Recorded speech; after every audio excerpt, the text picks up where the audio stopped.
বইয়ের নাম দিছে 100 অশুদ্ধ শুদ্ধ। বুঝেন বইয়ের নাম 100 শুদ্ধ অশুদ্ধ বুঝাচ্ছে আমাদেরকে। এখানে তালিকা দিয়েছে দেখেন, আল্লাহকে নিরাকার বলা কয়টা অশুদ্ধ, আল্লাহর আকার আছে আমাদের মতো, জোরে কন্যা নাউজুবিল্লাহ। এখন আপনি যদি বলেন আল্লাহর আকার আছে, এখন আমার আপনার প্রশ্ন জাগবে আকারটা কেমন।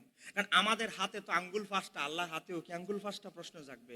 আমাদের তো নাক এমন জায়গায়, কান এমন জায়গায়, ঠোঁট এমন জায়গায়, আল্লাহর যদি আকৃতি থাকে, আপনার আমার প্রশ্ন জাগবে আল্লাহ ঠোঁটটা কোথায়, চোখ কোথায়, কোন পাও কোথায়। আপনি যদি এটা প্রশ্ন করেন তাহলে আপনি উদাহরণ দিতে হবে অমুকের মতো, অমুক অমুক। কারণ এক এক প্রাণীর এই যে আল্লাহ মাখলুক সৃষ্টি করেছে, মানুষের মতো জিনের পা নয়, মানুষের মতো জিনের হাত নয়। কথা কোনা কেন ঠিক কিনা? হয়তো কইবেন হুজুর আমি তো জিন দেখি নাই, কিতাবপত্রে আছে, আমি নিজে দেখেছি। আমার 2 জন ক্লাসমেট জিন ছিল, তাদের সাথে আমার খুব ভালো সম্পর্ক ছিল। জিনদের আঙ্গুলগুলো অনেক বড় বড়, তাদের পশমগুলো অনেক বড় বড়। এই যে অনেক মানুষ বিশেষ করে ছোট বাচ্চারা, আপনাদের প্রত্যেকের ঘরেই তো টুকটাক বাচ্চা আছে, বাচ্চা না থাকলেও বাচ্চা হয়তো দেখেছেন। আপনারা দেখবেন বাচ্চারা অনেক সময় কি করে জানেন, বাচ্চারা যখন ছোটকালে ঘুমায়, বাচ্চারা দুধ খাওয়ায় মায় ঘুম পাড়িয়েছে, এই কোনো বাচ্চা আওয়াজ করবে না, বাচ্চার আওয়াজ করতেছে বেটা শোন। বাচ্চাদেরকে যখন দুধ খাওয়াইয়ে ঘুম পাড়ানো হয়, অনেক সময় বাচ্চা কি করে জানেন, কথা কেন, এটা বলে ঘুমে চমকানো। বাচ্চারা এভাবে ঘুম থেকে চমকায়, কেন জানেন? কারণ এই যে ছোট ছোট কিছু জিন আছে, এরাও ছোট আর বাচ্চাও ছোট। এই ছোট ছোট জিনগুলো কি করে জানেন, এভাবে এই বাচ্চাটা শরীরে এভাবে স্পর্শ করে। বাচ্চাটা শরীরে যখন এভাবে স্পর্শ করে, বাচ্চাটা ওই জিনের এই ভয়ানক আকৃতিটা দেখার পরে এভাবে ঘুম থেকে চমকায় ওঠে আর কান্না করতে থাকে। তখন বাচ্চার চেহারা লাল হয়ে যায়। এজন্য আল্লাহর হাবিব বলেছে 2 জন মানুষ, জোরে বলেন কয়জন? 2 জন মানুষের শরীরে, কোন বাচ্চার শরীরে কোন বদ জিন শয়তান স্পর্শ করতে পারে নাই। একজন হচ্ছে আমার নবী, আর একজন হচ্ছে ঈসা আলাইহিস সালাম। এই 2 জন ছাড়া পৃথিবীর যত বাচ্চা আছে এই শয়তান, এই দুষ্ট জিন স্পর্শ করে, এই কারণে বাচ্চারা কেঁদে ফেলে। আমার বাবারা ভাইয়েরা, এখন মানুষের আকৃতি পা একরকম, আপনার একটা উটের পাও একরকম, কথা কোনা কেন ঠিক কিনা, একটা বানরের পায়ের ধরন একরকম। এখন আমার আল্লাহর এক একটা মাখলুকের ধরন একরকম। এখন আপনি যদি বলেন আল্লাহর আকার আকৃতি আছে, প্রশ্ন জাগবে সেটা কেমন। কেমন বলতে গেলে উদাহরণ দিতে হবে, এমন দেখতে এমন। আপনারা যদি বলা হয় আপনার মেয়ের জন্য নাকি পাত্র দেখছেন, ছেলেটা কেমন, আরে অমুকের মতো দেখতে, আমাদের ভাতিজা অমুকের মতো সুন্দর, উদাহরণ দিতে হবে। কিন্তু আমার আল্লাহর ব্যাপারে উদাহরণ চলবে? আমার আল্লাহ কোরআনুল কারীমে সূরা আশ-শুরার মধ্যে বলতেছে, লাইসা কামিসলু শাইউন, আমি আল্লাহকে উপমা দিবে কোটা কুল মাখলুকাতের সাথে। কোন এমন সৃষ্টি আমি আল্লাহ সৃষ্টি করি নাই, আমাকে কারো সাথে তুলনা দিবে, তাহলে আল্লাহর সাথে যেহেতু কোনো তুলনাই চলে না, এজন্য আমরা বলি আল্লাহ সুবহানাহু ওয়া তাআলা আকার আকৃতি থেকে মুক্ত। একটু জোরে কন্যা সুবহানাল্লাহ। আর আপনাকে বুঝানো খাওয়ানো শুরু করবে কন্যা, সুন্নিরা আপনারা যে আকীদা রাখতেছেন এটা হলো কি অশুদ্ধ। তারপরে বলতেছে রাসূল সাল্লাল্লাহু আলাইহি সাল্লাম কি নূরের সৃষ্টি, বলে এটা খারেজিদের এক বই, কয় এটা হলো অশুদ্ধ। কয় শুদ্ধ কোনটা? মাটির তৈরি। আরে বোকা জাহেল, আদম ছাড়া আর কেউ মাটির সৃষ্টি? জোরে বলেন, আদম ছাড়া আর কেউ মাটির সৃষ্টি? আদম আলাইহিস সালাম ছাড়া, এমনকি উনার যে বউ, উনার যে স্ত্রী, তিনিও মাটির সৃষ্টি নয়। আদম আলাইহিস সালামকে আজরাইল আলাইহিস সালাম মাটি এনে যেভাবে সৃষ্টি করেছেন, ওনার স্ত্রীর সৃষ্টি কিন্তু অত্যদ্রুপ নয়। আদম আলাইহিস সালাম যখন একা একা ভাব, একাকিত্ব ভাব, তখন আমার আল্লাহ বলে ওনার সঙ্গী মানে ওনার স্ত্রীর বানানো দরকার। আদম আলাইহিস সালাম ঘুমিয়ে আছে। আদম আলাইহিস সালাম জান্নাতে একবারই ঘুমিয়েছেন। জান্নাতের মধ্যে কোনো ঘুম হবে না, নিদ্রা হবে না। জান্নাতের ভিতরে সব আছে, সব আছে। আপনি চাইলে মদও খেতে পারবেন, এই মদ না, এই মদে মাতাল হয়ে যায়, এটা জান্নাতি শরাব। আপনি চাইলে জান্নাতের ভিতরে, আমার নবীকে সওয়াল করা হলো, ইয়া রাসূলুল্লাহ দুনিয়ার মধ্যে তো সন্তান হয়, নাতিফতি হয়, আওলাদ হয়, জান্নাতের মধ্যে কি কোনো সন্তান হবে? আমার নবী বললেন জান্নাতেও সন্তান হবে। স্ত্রীর একটা ব্যক্তি আল্লাহর কাছে চাইতে দেরি, আল্লাহ আমার একটা সন্তান দাও, স্ত্রীর গর্ভে অটোমেটিক সন্তান হয়ে যাবে। এই 10 মাস গর্ভে রাখতে হবে, ওইরকম সিচুয়েশন হবে না। একটু জোরে কর না। জান্নাতের ভিতরে টিস্যু শেষ, জান্নাতের ভিতরে সব আছে, শুধু একটা জিনিস নাই। জোরে কর না, কয়টা জিনিস নাই? আপনাকে রাগ করতেছেন আমার কথা? জান্নাতে সব আছে, খালি একটা জিনিস নাই, সেটা হলো ঘুম। জান্নাতে কেউ ঘুমাবে না। হযরত আব্দুল্লাহ ইবনে আব্বাস থেকে বর্ণিত, ইমাম তাবরানী মুজামুল আওসাতে বর্ণনা করেছেন, জান্নাতে শুধু ঘুম ছাড়া সব পাওয়া যাবে, ঘুম হবে না।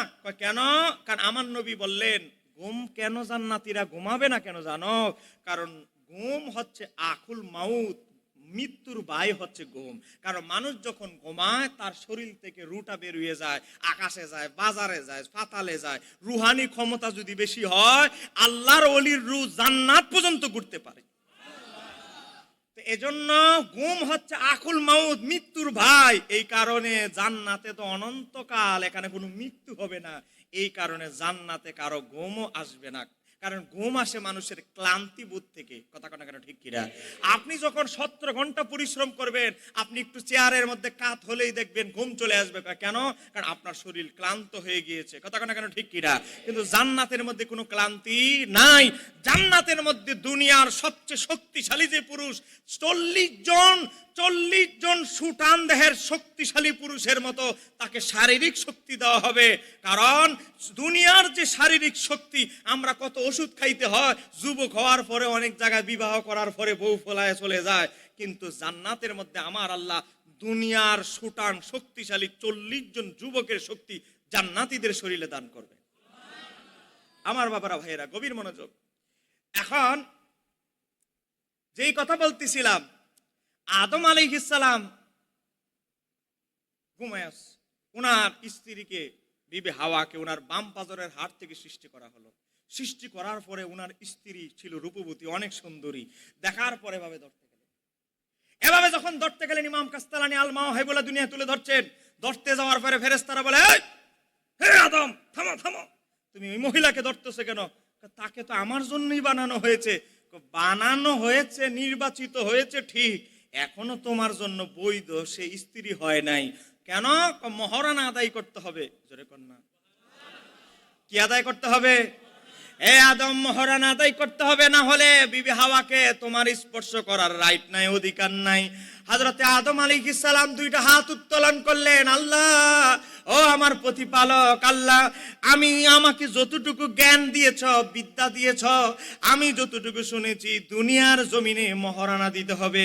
স্ত্রীর শরীর হালাল হওয়ার জন্য স্বর্ণ হোক, গয়না হোক, টাকা হোক, পয়সা হোক, বস্তু হোক, কোনো কিছু দিয়ে মহরানা দিতে হবে। জান্নাতের মধ্যে তো গয়না, টাকা, পয়সা কিছু চলে না। আমি আমার স্ত্রীকে কিভাবে মহরানা দিব? আল্লাহ, তুমি আমাকে জান্নাতের মহরানার সিস্টেমটা বলে দাও। আমার আল্লাহ আরশে আজিমের রব গায়বী ভাবে আওয়াজ দিল, আদম, তুমি আমার হাবিব মুহাম্মদুর রাসূলুল্লাহ সাল্লাল্লাহু আলাইহি সাল্লামের উপরে 20 মর্তবা দুরূদ পড়ো, তোমার জন্য বিবি হাওয়া তোমার জন্য বৈধ হয়ে যাবে। আমার বাবার ভাইয়েরা, সময় যেহেতু শেষ প্রান্তে, আমি এক টানা টেনে আমি এই খারিজিদের কিছু কথা বলে শিয়াদের ব্যাপারে আসতেছি। দেখেন, আমার নবী বলেছে খারিজিদের অবস্থা হলো যে খারিজিরা কাফেরদেরকে ছেড়ে দিবে, মুমিনদেরকে হত্যা করবে। আজকে আমরা তাই দেখতে পাচ্ছি। আজকে একদল লোক মন্দির পাহারা দেয়, এটা বলে ইমানি দায়িত্ব, আর মাজার ভাঙা এটা হলো ইমানি দায়িত্ব। এদের ইমানের অবস্থা ঠিক লাইনে আছে? জোরে বলেন, ঠিক লাইনে চলতেছে? আজকে আমার নবী বলেছে খারিজিদের ব্যাপারে, খারিজিদের অবস্থায় আমার নবী ইমানদারদেরকে ছেড়ে দিবে, মূর্তি পূজকদের ছেড়ে দিবে, ইমানদারদেরকে হত্যা করবে। আজকে তাই দেখতে পাচ্ছি, তাদের মুখে গোস্তাখি, আল্লাহর হাবিবের শানে গোস্তাখি দেখা যাবে। আমার বাবারা, ভাইরা, তারপরে বলেছেন এই খারিজিদের অবস্থা এমন হবে। তারপরে দেখেন, আল্লাহর হাবিব সাল্লাল্লাহু আলাইহি সাল্লাম বলেছেন খারিজিদের প্রথম দল যারা হযরত আলী রাদিয়াল্লাহু তাআলার দল থেকে বেরিয়ে গিয়েছিল, খারিজিদের আকীদা, আলীর ঈমান শুদ্ধ নয়। একটু জোরে কন্না নাউজুবিল্লাহ। খারিজিদের আকীদা কেন করে? নাবালক অবস্থায় কালেমা পড়েছে। ওয়াহাবি মাযহাবের হাকিকতের বইয়ের মধ্যে আছে। ইবনে তাইমিয়া তার এক বইয়ের মধ্যে লিখেছে আলীর ইসলাম শুদ্ধ হয় নাই। একটু জোরে কন্না নাউজুবিল্লাহ। কেন? কারণ উনি 10 বছর বয়সে ইসলাম কবুল করেছে, 12 বছরে বালেগ হওয়ার আগে ইসলাম কবুল করেছে। এজন্য আমরা খারিজিদেরকে অপছন্দ করি। আমার নবী বলেছে আমার আহলে বাইত হচ্ছে নূহ আলাইহিস সালামের কিস্তির মতো, নৌকার মতো। কথা কোনা কেন ঠিক কিনা? 7 জন সাহাবী হাদিসটি বর্ণনা করেছে, মিশকাতে কিতাবুল মানাকিবের মধ্যে এসেছে। আমার বাবারা, ভাইরা, হযরত আবু সাঈদ খুদরি, যায়েদ ইবনে আরকাম, জাবির আব্দুল্লাহ ইবনে আব্বাস আব্দুল্লাহ ইবনে ওমর অনেক সাহাবী বর্ণনা করেছে। তা আমার নবী বলতেছে আমার আহলে বাইত হচ্ছে নূহ আলাইহিস সালামের কিস্তির মতো। তো কিস্তিতে কি প্রয়োজন? কিস্তিতে আমরা পারাপারের জন্য আমরা কিস্তিতে উঠি। কথা কানা কানা ঠিক কিনা? এই 2 দিন আগে বিমান আবিষ্কারের আগে আমরা জাহাজে হজ করতে হতো। কথা কানা কানা ঠিক কিনা? এক দেশ থেকে আরেক দেশ মানুষ গেলে জাহাজ ছাড়া আর কোনো কিছুকে বেছে নিত না। এখনো মানুষ জাহাজে হজে যায়। এখন দেখেন তো জাহাজে উঠতে হলে, জান্নাতে যেতে হলে আহলে বাইতের নৌকায়, মানে আহলে বাইতকে ভালোবাসতে হবে, ধারণ করতে হবে। আর খারিজিদের 1 নাম্বার আদর্শ হচ্ছে আহলে বাইতের আলোচনা যখন হয় তারা মানুষদেরকে অযথা শিয়া শিয়া বলে। এই আপনি দেখবেন এই যে মুহররম মাস গেল, গোটা মুহররমে ইমাম হুসাইন যে মুহররমের 10 তারিখ শহীদ